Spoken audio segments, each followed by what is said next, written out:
Hai, Assalamualaikum warahmatullahi wabarakatuh. Kembali lagi bersama Risma Azah.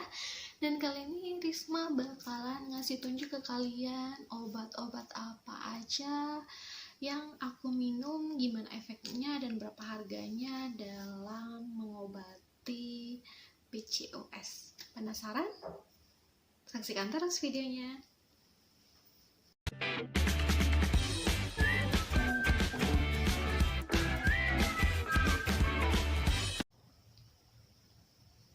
Oh iya guys, kalau misalnya PCOS itu emang susah banget hamil. Jadi kalau misalnya ada pengantin baru terus dia tiba-tiba hamil, itu akan beda cerita dengan kita yang PCOS. Bahkan sampai ada orang mengatakan bahwa ih kamu mandul ya, nggak hamil-hamil, kayak gemes banget gitu loh.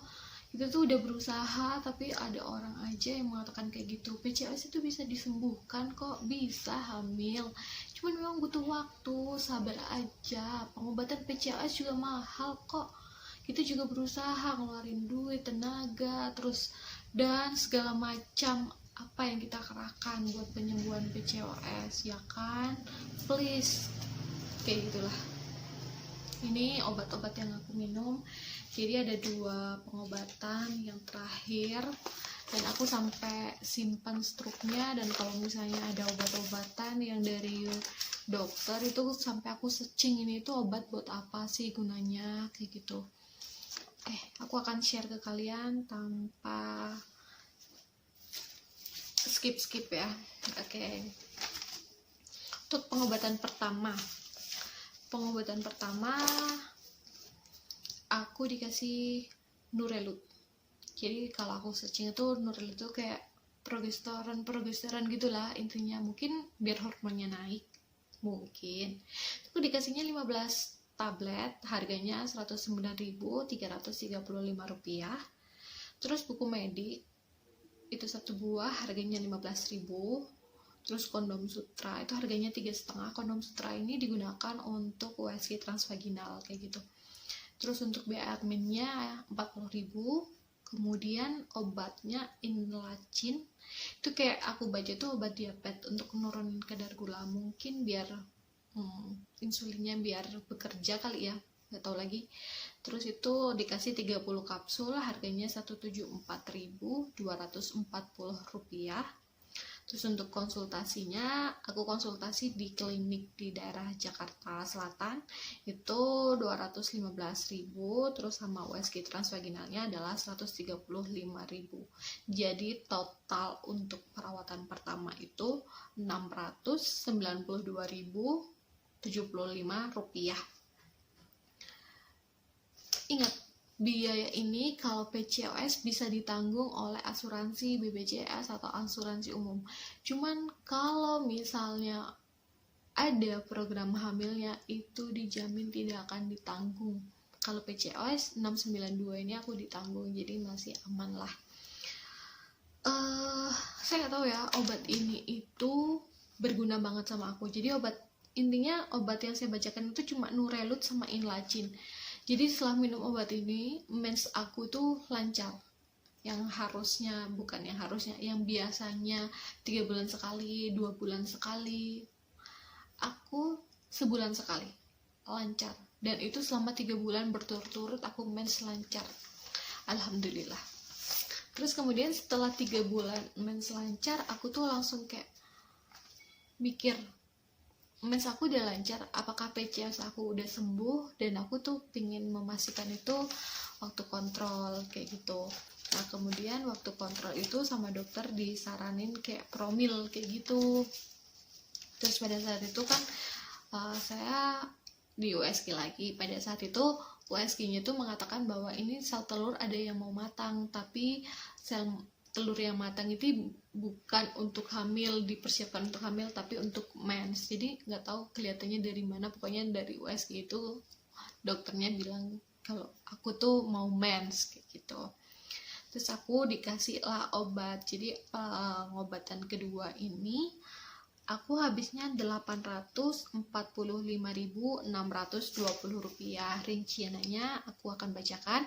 Itu ada APD Poli sebesar 15.000, kemudian obatnya Ovocare itu kalau misalnya aku searching itu kayak nutrisi gitu, isinya kayak vitamin, asam amino, kayak gitu-gitu. Itu aku dikasih 20 tablet, harganya 208.120. Terus kemudian Eturol, itu isinya tuh kayak vitamin E untuk kesuburan, tapi Eturol ini diminum oleh suaminya gitu, bukan ceweknya. Jadi isinya 20 kapsul, itu harganya Rp159.720. Kemudian kondom Sutra itu buat USG transvaginal 3.500, biaya adminnya 40.000. Pimvetil, obatnya itu obat kesuburan. Nah, Pimvetil ini dikasihnya tuh ke ceweknya, tapi diminumnya tuh kalau misalnya nanti udah mens. Misalnya sekarang mens, hari pertama mens, nah hari kedua baru minum. Nah dikasihnya kan 5 tablet, jadi 2, 3, 4, 5, 6 sampai hari ke-6 selesai minum kayak gitu. Nah harganya itu Rp69.280. Kemudian konsultasi dokternya ini juga dokter yang sama di klinik di daerah Jakarta Selatan, harganya 215, dan juga USG transvaginal harganya Rp135.000. Jadi totalnya Rp845.620 kayak gitu. Jadi setelah minum obat ini aku tuh harusnya kan mens kan. Nah tapi setelah minum obat ini aku tuh malah mensnya itu nggak mens gitu, mensnya jadi kacau lagi. Harusnya kalau misalnya sesuai anjuran dokter, setelah saya dikasih obat ini, setelah hari ke-9 mens, itu harusnya saya disuruh ke dokter lagi untuk kontrol, memeriksakan apakah telurnya udah siap dibuahin atau belum. Kalau misalnya udah siap dibuahin, itu bakalan kayak dokter itu bakalan bantu untuk menentukan waktu yang tepat untuk berhubungan kayak gitu, supaya meningkatkan resiko kehamilan kayak gitu.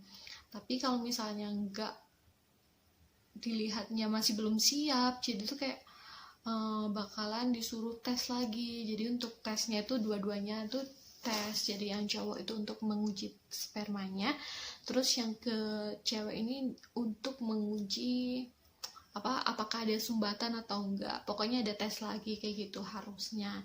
Cuman aku belum sempat melakukan kontrol yang selanjutnya karena saya nggak mens gitu. Jadi ya entahlah ya, wallahu alam. Intinya obat ini tuh dikasihkan, kita tuh percaya ke dokter bahwa dokter itu udah sekolah lama, udah kayak belajar lama, nggak mungkin memberikan obat asal-asalan kepada kita. Mungkin kitanya sendiri aja yang masih belum siap untuk menampung kayak gitu. Jadi fungsinya saya itu ngasih tahu obat-obat aja yang aku share ini adalah untuk berbagi aja, nggak ada untuk mengajak kamu harus minum ini, bukan untuk kalian tiru. Kalau misalnya kalian memiliki PCOS, kalian wajib hukumnya buat langsung ke dokter, karena setiap orang ini bakalan beda penanganannya, beda dokter beda penanganan, apalagi beda orang pasti beda juga penanganannya kayak gitu. Semoga kita dengan meminum obat-obat ini PCOS kita juga sembuh ya. Oke, semangat, bye bye.